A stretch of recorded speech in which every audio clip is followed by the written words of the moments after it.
খালি চুরি না মানুষের ঠকা আল্লাহ কি হুমদাসি কি রে হুমায়ুন, আজকে স্কুলে এলি না কে? তোর ব্যাপার কি? আরে ভাই আজকে রোজা তো তাই প্রচুর রোদ উঠছে তাই স্কুল কি রে হুমায়ুন তুই আজকে এই জেলা রোজে স্কুল গেলি না কেন? ও হুমায়ুন, এ সোহেল, তোরা কি একটা কথা শুনছস? কি কি কি কথা বলো তো? ইয়া আল্লাহ, পুরা গ্রাম ছেড়ে তোরা এখনো শুনস নাই? না তো ভাই শুনি নাই তো, কম তো শুনি। আর নাকি গ্রামের সবার বাড়ি চুরি করতেছে? খালি চুরি না মানুষের ঠকা আল্লাহ কি হুমদাসি হারুনের বাপটা নাই এত ভালো আর পুরা ঢায়া বাইছে ঠাকুরে আমি যাই গে মা দেখতেছে।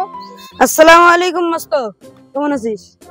ওয়ালাইকুম আসসালাম, আলহামদুলিল্লাহ ভালো আছি। তোর কাছে আইলাম, মসজিদে বিকেল বেলা করে কোরআন পড়া হয়, তোরা সবাই যাবি? তোরা সবাই রোজা তো? হ্যাঁ, আমরা সবাই রোজা। তোরা যে রোজা থেকে গল্পগুলো করলি আমি তো সব শুনলাম। তোরা যে হারুনের নামে কথাগুলো বললি সব তো গীবতের মধ্যে পড়ে। হাদিসের মধ্যে আসছে রোজা থেকে গীবত বা মিথ্যা কথা বললে রোজা নষ্ট হয়ে যায়। সারাদিন না খেয়ে রোজা থেকে রোজাটাকে যদি ছিদ্র করে ফেলি তাহলে আমাদের লাভ কি? ছিদ্র রোজা কাল কিয়ামতের দিন কোনো উপকারে আসবে না। আল্লাহ, তাই? আগে তো জানতাম না। সারাদিন না খেয়ে আমরা সিজর রোজা করবো, তাহলে মিথ্যা কথা কখনো বলবো না, গীবত কখনো করবো না।